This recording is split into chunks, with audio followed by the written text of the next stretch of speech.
It's dreadful, awful, and completely senseless. I can't say I knew Sir David terribly well, but I am a Basildon councillor, and he was MP for Basildon from I think 1983 to 1997. Long before my time, but I still cross paths with him quite frequently. He remained a great friend of Basildon. Always came to our civic events, and of course I used to see him quite a lot at party events, and he was just incredibly kind and very generous with his time. Always made time for everybody, and he was very funny and urbane, and just cared very, very deeply about public service. And it's just terrible to think that he's been taken from us so violently, while meeting his constituents.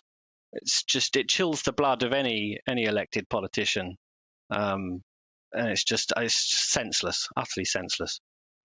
Well, I mean, it is completely senseless, and the frightening thing about this is now you, as MPs and with your constituencies, have to continue to meet people in this way.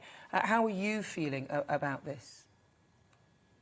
No, well, funnily enough, obviously we suspended our ward councillor surgeries due to the pandemic, and we were just talking about setting them up again.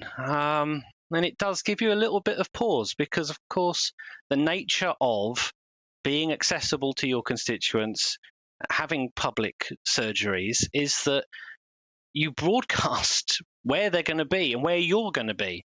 And unfortunately, we do live in a world where people can become irrationally fixated on, some perceived grievance that focuses completely on you as the elected politician. I've never had it myself. I certainly know of colleagues who've had, death threats and abusive messages online. I think social media in particular can be a real cesspit. And who knows what can possibly have motivated somebody to fixate on Sir David in this way. I mean, you could almost understand it if he was a very controversial MP. You think of like the assassination of Ian Gow, and his connections with Ireland, and eventually the IRA blew him up. Sir David's main sort of policy platforms were animal welfare, to which he was absolutely dedicated, and his very passionate and sometimes even a little bit eccentric quest to have Southend made a city. What on earth could have possessed someone to want to murder him in this way is just unthinkable. Andrew, I tip my hat to you. You've just made Nana and myself laugh, and we're a ball of emotions, both of us, reacting to this. All of us are here at GB News. And you're right. I mean, I didn't know him particularly well. I knew him as a young parliamentary journalist over the years, stayed in touch with him. And I agree, he had, well, some will call them strong views on Europe. Some people will call them very moderate views, given that we voted for Brexit. He was determined that the UK would leave the European Union. But in so much of the rest of his politics, as you have so beautifully illustrated, he was a moderate man. He wanted fox hunting to be banned because he thought it was cruel to the animals, not a particularly conservative position. He campaigned against the Iraq War and was a non-interventionist in foreign policy. Again, not a particularly conservative position. He was, pro-life, which some people would say is a rather unfashionable thing to be these days, with no disrespect to our viewers who are against abortion. He was his own man, but he was his own man in moderation and in a way that always had respect for his political opponents. Yeah, well, I think that's right. He was a very principled man. He didn't change his opinions, with sort of the winds of fashion.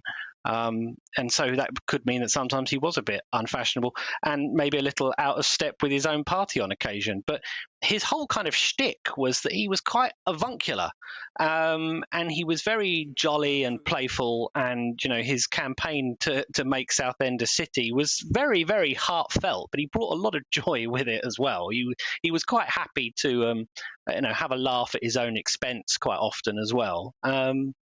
Yeah, it's a terrible, terrible loss. He was a great parliamentary character for 40 years, and I think our polity is the poorer for his passing.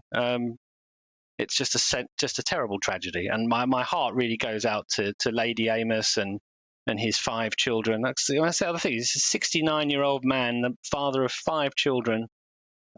Just a very gentle, kind man, and it's just a terrible, terrible tragedy. And how do you think that people in Billericay will be feeling now?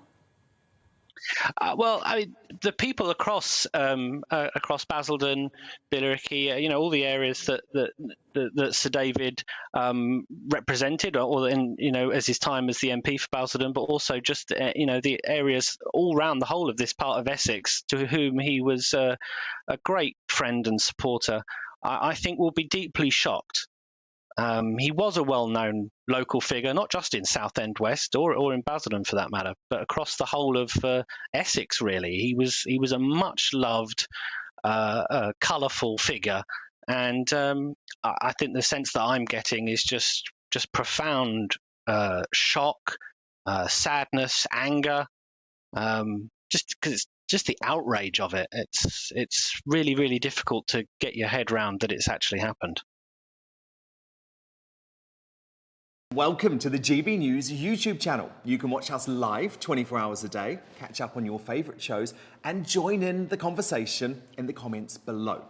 Don't forget to subscribe and you'll never miss any of our exclusive content.